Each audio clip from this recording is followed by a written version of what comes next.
All right, guys, welcome to the Mako Performance Podcast, where we talk about how to train smarter, work harder, and perform better. Okay, we are now going to talk about building your bases and really want to focus around two things. One, how to build a strength base, how to look at that from a tissue adaptation standpoint, looking at progress from a longer trajectory, what we kind of see as pitfalls there as far as how you can expect adaptations to happen from the muscle, from the ligaments and tendons, and from the connective tissues that are going to be supporting the joints. That's one that people kind of overlook, but we're going to get into that. We're also going to go over building your aerobic base, how to look at this as like really truly building the engine, and how to have a bigger engine by focusing on building that base more specifically where we think everyone's missing. So to get into it, Aaron, let's go ahead and talk about what building a strength base means. Why is it important, not only from the general athlete, but for someone who's trying to push longevity in health and fitness for a lifetime? Yeah, so I think like at the foundation of movement, take everything load-wise, intensity-wise kind of out of the equation, because before you even start talking about load and intensity, you really have to dial in mechanics. So for somebody very early on, in terms of like, hey, I'm trying to develop strength, I want to develop that in a long-term sense, you really have to go back to movement quality and teaching the mechanics of movement, teaching the foundations of movement, getting people to move properly, and then, going into that progressive overload from there. Okay, so starting out, let's just take, for an example, an athlete. We've talked about this before, but training age is super important when thinking about developing an athlete and talking about focusing on mechanics early on, whether that is a youth athlete or somebody who's just getting into it or getting back into it. That training age is really going to be a major factor. So somebody, let's say, that was training for a long time, or maybe they have some background in athletics, but then they've taken some serious time off. They've taken 2, 3, maybe even 5 years off. What kind of expectations should they have, or what should they really focus on, like in that initial phase or beginning block of training?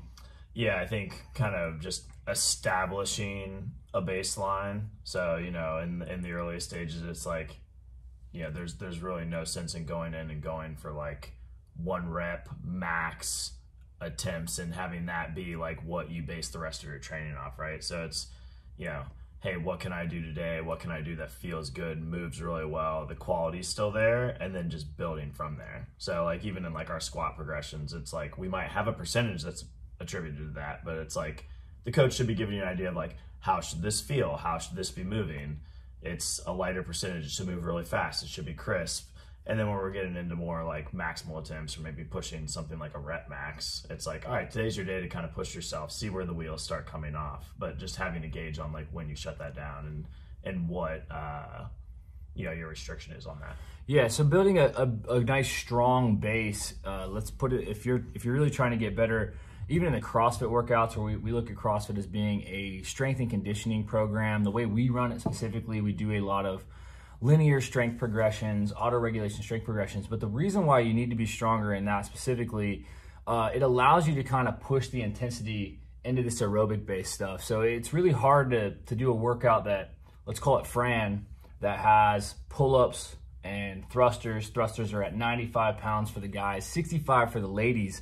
And let's say you have a 1 rep max for a guy that's maybe 200 pounds, okay? Which isn't terrible, right? If but to say that you have to now do a thruster at 95 pounds, which is roughly 50% of your 1 rep max, it's going to be very hard to hit the intensity piece when we're doing that conditioning and trying to push it, right? So we want to think about having that base and strength and building your base and strength and building your absolute strength up to be able to manage those loads that allow you to push intensity in a CrossFit workout or what would be considered our conditioning workout. Yeah, no, for sure.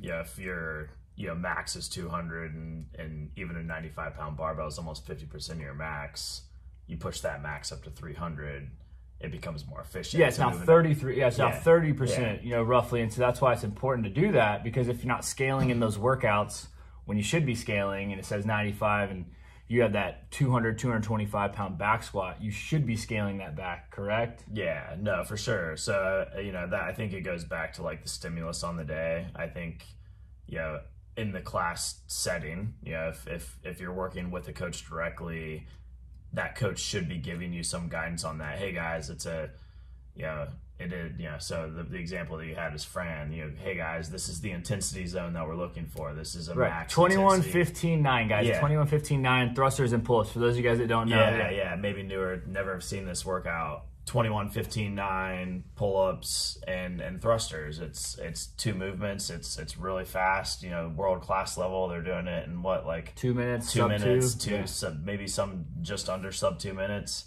Like it should be really fast. It should feel really nasty at the end of it because of the intensity that you push. So if you can't move a 95-pound barbell, like, you know, you need to scale down to where, you know, you can keep that intensity and kind of hit the time domains that you're looking for ideally. Yeah, so let's talk about building the strength. So there's a couple things there when we talk about building strength. Obviously, load and intensity is important to be able to push when it says hit heavy threes, okay?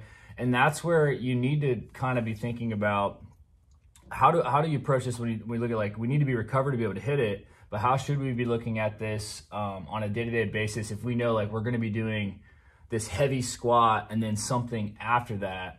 How would you focus on getting the most out of the first piece, but then also making sure that second piece doesn't kind of set you back? Yeah, I think just in general for us, you know, we're always kind of thinking of like, okay, like we're really going to push the intensity on a squat. We can't really expect you to be able to push really hard on a Metcon afterwards. So I think just on an individual level, like if you know you're going to really push the limits on what you can do in a part A, just know that it may bleed into part B on the day and affect your performance on a Metcon, and just be okay with that. If it's like your strength is your priority, then just know that like maybe the Metcon has to be a little more pulled back, and you have to be able to, you know, maybe a little further in the conversation talk about the aerobic zones and kind of what we're doing there. You know, kind of adjust based on that. But if your goal is strength, then you need to be able to push those strength pieces and like push to ranges that you maybe haven't done or aren't, you know, necessarily like mentally comfortable with. Yeah, it's okay to do that. You need to know the days that you do that it just might affect your conditioning part of the day. Yeah, it will. The bigger, so talking about that, kind of tying this into your base. So we're saying like, hey, A is 5x3 back squats, and then B is Fran, which typically isn't something I would program these days. Now I would always do Fran first, but that still could come up. And if it does, then like thinking about how are you able to recover from these back squats of 5x3 and then having to go into a workout like Fran, which again, I wouldn't try to do, but we might push something like thrusters or something and it might be a little longer. Building the aerobic base is super important. So when we look at this aerobic base and we have this triangle here, those of you guys that are listening, you can think of this triangle as the base of this triangle going up to this peak and basically splitting that into 4 levels. And level 1 and level 2 is basically your aerobic base and your aerobic capacity. All right, level 3 is kind of closer to like threshold training is what they would call it. So it's pretty intense, but you're thinking about, that's like your race zone. Like that's where you're actually trying to race. And then level 4 and 5 is when we're looking at putting like VO2 max or like max heart rate and max output.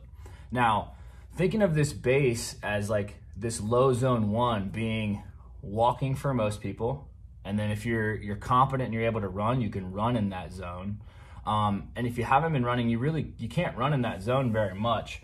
But thinking about if we can widen the base of this, so if we can widen the base of our aerobics with this low intensity stuff, it'll allow us to create a wider triangle and allow our peak to be higher.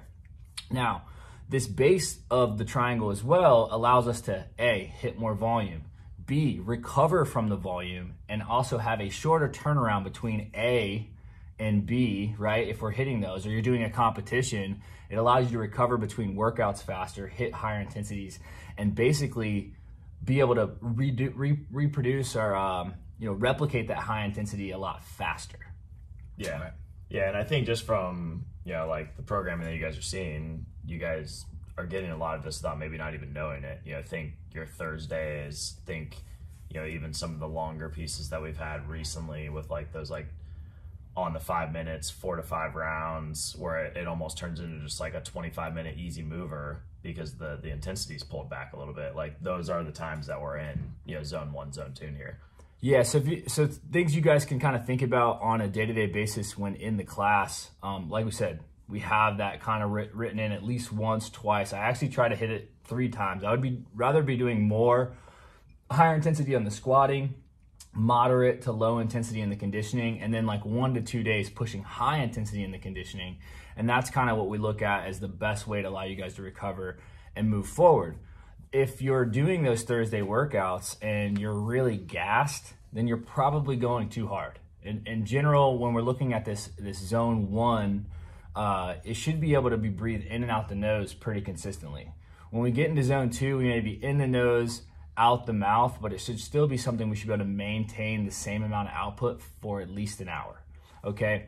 So if you guys are coming to the gym and you're absolutely hammering it, which you need to hammer those high intensity pieces, we do expect that, and then you're skipping Thursdays or you're not doing anything outside the gym, you're more than likely really shortchanging not only your aerobic conditioning and your ability to recover and to feel better and to build all the small capillaries that are going to allow you to push more blood and oxygen to the muscle during exercise. You're also kind of missing this adaptation curve. So again, if you're just listening, the adaptation curve, you see this like vertical axis being like percentage of adaptation, and then the horizontal axis being time. So we look at this as like the fastest on this curve, where we're thinking about what's going to peak earliest on this time and then level off fast, is going to be a lot of the musculature. So we're going to be able to build muscle and feel stronger a lot faster. And then we have a line that's kind of a little bit softer, and it kind of builds out, and it kind of takes a little longer to get to the same peak as that muscular line, and that's going to be like your tendons. And then lastly, we have basically the musculoskeletal system, and not necessarily bone, because bone does add up pretty quickly with muscle. But when we think about like cartilage and connective tissue, and I just think about joints in general, especially knees, elbows. You know, we see people like, oh, my elbows are kind of sore, or my knees are kind of sore. That can be from doing too much too soon, but a lot of times we haven't allowed the adaptation to occur at that small local level, where we think about not much blood flow gets to the joints as the muscle. So we're pumping all this blood to the muscle, it recovers faster, it has a higher level of output, but this adaptation of the cartilage and the joints takes a long time. So things that you can do to speed that up is really in this low aerobic zone. If we think about contractile volume, or just the amount of repetitions, I mean, how many squats can you do in a day, right? Like comfortably. I mean, we think about our strength days, it's like, it could be anywhere from 6 to maybe 30, right? Like, right. So 30 reps, that's it. But we think about walking and how many steps you can take thousands of steps a day. And that's where we really want to start trying to push you guys, especially if you're kind of short on time and you're like, hey, I have time for this 1 hour class, trying to think about some ways to get more of this contractile volume. We know the more of this volume we can get at this low intensity zone, the faster we're going to recover, the faster our joints and ligaments are going to keep up or catch up to the musculature that we're building. And so what we can do is just start walking. All right. I'm a firm believer that we are bipedal, and we are meant to walk until we can run.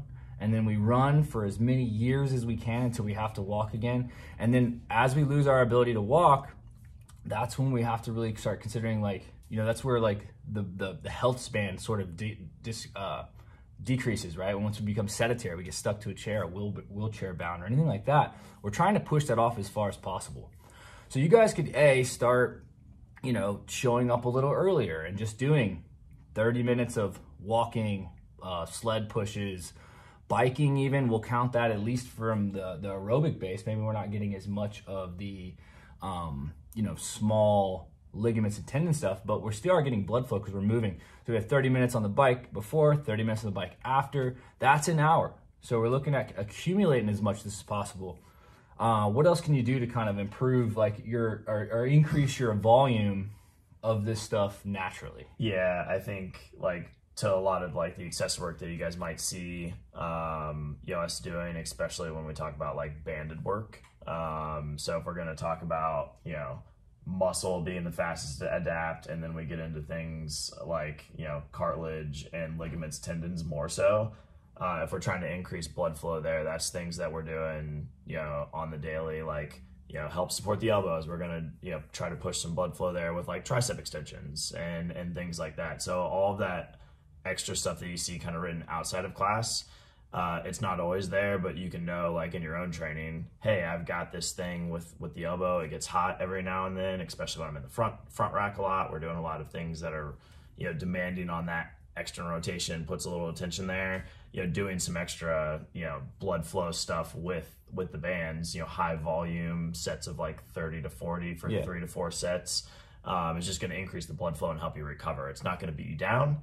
You might get a nasty pump in the moment, but you recover from that pretty fast, and it actually helps you recover faster. So things like that we're already putting in, but that aren't always there, that you guys might just be doing on your own as well. Yeah, one of the biggest things, I think you gave me this advice when I was pushing just a ton. I was like, I'm trying to get to this 250 strict press, right? Big press. And pushing a lot of other things, but I was getting a lot of shoulder and elbow pain. And literally the one thing you said to me was, how much band work are you doing? And I had to be like, I don't think I'm doing any. And I immediately just started adding in 100 tricep extensions with the red band, 100 bicep curls with the red band. Pretty much any day or almost every day that I was pressing. And it was almost like the next week I had no elbow pain. It all just went away. Was able to get that blood flow in there and kind of get blood circulating to the joint. Because again, it's about like time under tension and a bunch of repetitions. We're not going to expect anyone to sit there and do 100 strict presses, but you could do 100 banded extensions pretty much any day. Yeah, so we look at this, we've got this adaptation curve again, like talking about this zone 5, right? This max heart rate or this peak tension or peak output.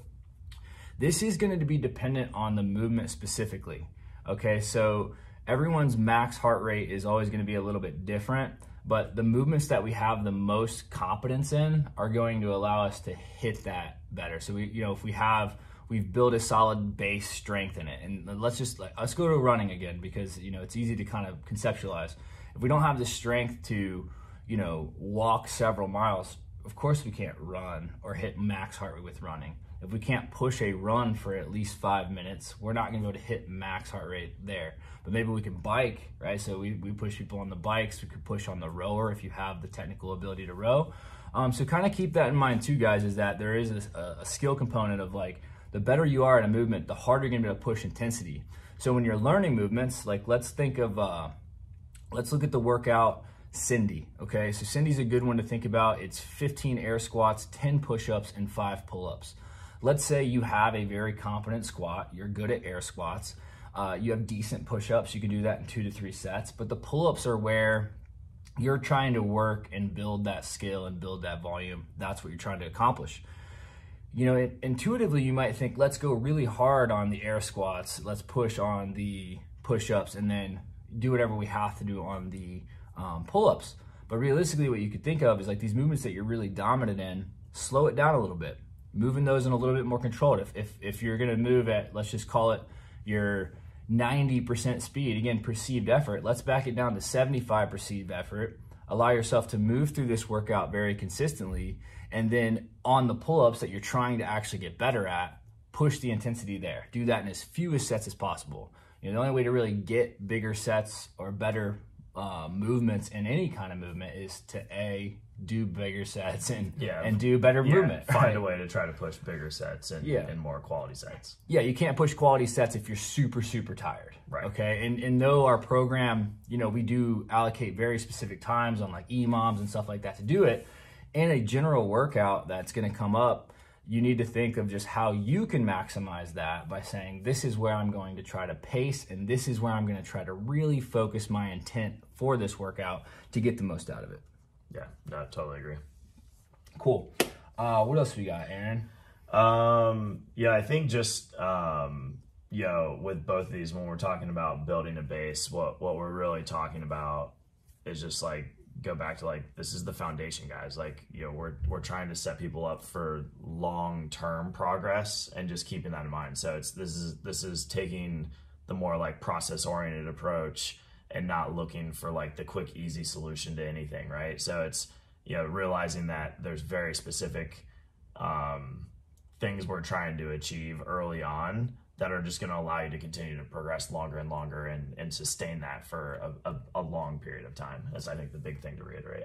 Yeah, so short term, like your short term targets can be doing better on that squat set, doing better on that strict press set, things like that. But your longer term success needs to be kind of geared around how do I move at a little bit lesser intensity when needed, and that allows me to push higher intensity later on. Let's talk about, so we kind of talked about how you can get like extra reps in, other things you can do for this. Like I go back to running specific.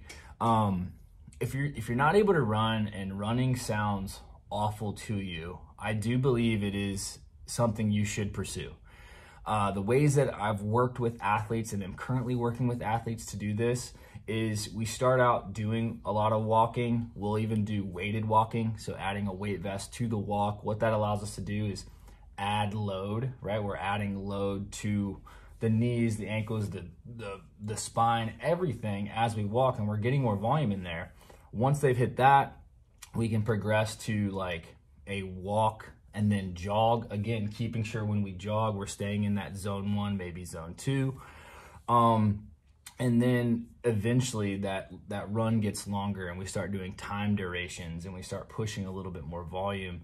And it will happen. I'm working on currently getting myself back to running at a high level. I started out walking for months. I feel like it was like, maybe not months, maybe a month of walking and then small jogs and then eventually getting there. So it can happen.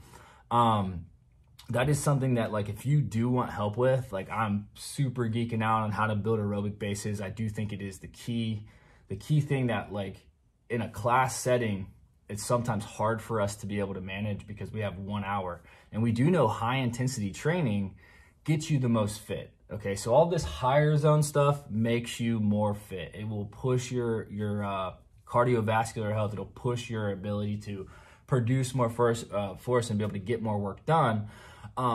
But we have to kind of talk about some ground rules of like how you have to kind of react or how you need to be acting outside of it. One thing you guys can start doing that we implemented at my house, it's not every time or not every day, but consistently we try to like walk after a meal, right? So you hit a meal, 10-minute walk, 15-minute walk, 20-minute walk, whatever it is, whatever you have time for. That's really big and will add up quickly. Another thing is you can park further away from stuff, right? You're like, hey, I'm gonna go downtown. Don't be afraid of adding some extra miles just to walking. The great thing about hitting lower intensity training is it doesn't affect your higher intensity training until you cross over basically a volume threshold, right? So if we're running, you could probably run every day in zone 1 for maybe 20 minutes, 30 minutes, but eventually you're gonna be doing 10 miles, 20 miles. And if your goal is to get stronger, it can start affecting it. But for the most part, if you're talking about general health and wellness, you're not going to overrun or overwalk as long as provided like you're eating right and you're managing the rest of your intensity. Yeah. It's very hard to overdo it as long as the intensity is pulled back enough. And it's only going to make you feel better and more prepared for those days where we do want to really push into, the max effort side of things, which is a core tenet of what we do, right? We push the intensity, but how you're setting yourself up coming into those days definitely matters just as much as like showing up on those days and pushing it. Yeah, so let's talk about a couple things you guys can do if you want to kind of geek out a little bit more about heart rate and heart rate zones. I think a heart rate monitor is probably the easiest thing you can do to really quantify how hard you're going. Now, you don't have to wear that in your CrossFit workouts. Like, I don't think you have to wear that like hitting Fran unless you just want to see where you're at. Because again, when we're hitting that intensity button, we don't need something to tell us to go slower. We need to find out a way to go faster, right? But when we look at like Thursdays or even adding in this extra cardio of walking and running, keeping that heart rate down is super important. So I'm gonna give you guys some general guidelines. And again, this is super general guidelines on how you can kind of start with heart rates. So talking about zone 1, Phil Maffetone came out with the Maffetone method. I do believe that that is a great start for learning where zone 1 is. Essentially, Phil Maffetone says like all your running is basically done in zone 1. And what that is 180 minus your age. Okay, so if you're 30 years old, it's 150 beats per minute, and then you can go plus or minus 5 depending on like if you're sick, if you're really fit, like whatever that is, that's kind of where you're at. So keeping it in training, all of your long aerobic stuff under 150 for that 30-year-old is actually a good start for like, this is the base zone.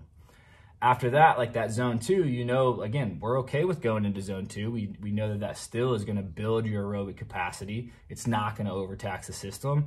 You could add maybe 10 to 15 to that. So, you know, again, if you're going 180 minus 30, 150, you maybe can go up to 160, maybe 165 and still be in zone 2, okay? And if you're really geeking out and you really want to know it, we can do lactate threshold tests and like max heart rate tests. And if you could figure out your max heart rate or you know what it is, you know, and you basically do that through trial and error. I just think a lot of those systems, when it comes to like, it's like it's something like 108 minus like 0.7 of your age, which is totally off for most people that are in the CrossFit spectrum specifically, because a lot of you guys have a lot higher max heart rates because you're healthy and you've stayed fit for a lifetime. Kind of take that stuff with a grain of salt. But if you just start focusing on measuring and monitoring your low intensity zones, the rest of the stuff should follow without you having to do too much extra. Yeah, and yeah, it's okay to go by feel on that. Like if you don't want to buy a heart rate monitor, like it's as easy as just remembering like on those days, it's like, can I just breathe mostly through my nose? Am I having to get like a lot through the mouth, and am I like really gasping for air? You're probably a little too hot and you just need to back it down. Just slow down a little bit. Yeah. So you don't need a heart rate monitor, but like if you're not there, like just think about breathing through your nose. Yeah, exactly. Same idea. Yeah, absolutely. Yeah, definitely start out with I started running and rucking, and people are like, do you go run here, or do you go ruck here, or do you do this? And like early on, I was like, no, I do all of that right out of my doorstep, because it's just easy to start making excuses and finding reasons not to go hit the trail and not to go run at the beach and not to do this. So don't overthink this, guys. The good thing about that zone 1, zone 2 stuff is you do not need to warm up. You just go. You just get on the bike and you start riding. You just get on the road and start walking. But I do think that if you do put down the time and start doing that, and let's just say like starting out, try to accumulate 2 hours a week, like across the board outside of your CrossFit, you know, strength and conditioning, and then eventually build that to 3 to 4 to whatever. And then once you get to 4 or 5 hours, that you're pretty much maxed out if your goal again is just general health and wellness. If you're looking to push more performance, then that's more sports specific once you get outside of that realm. Yeah, no, for sure. You know, this is very much through the lens of like health and wellness, guys. So if that's your interest, like your biggest priority should be your base. So, you know, you don't really need to overcomplicate things. Think about the very foundations of things, and we'll keep this thing moving for a long time. Yeah, wrapping it up, low and slow on the conditioning so you can recover to hit high intensity on your strength work and push your sets and volume. And then eventually all that stuff will just kind of grow together and allow you to be able to do this, like Aaron said, for a really long time. If you guys have any questions or follow-ups or things you'd like us to cover in this, you guys can reach out to us. On Instagram is probably the fastest way. It's Brandon_Massey and Denny19.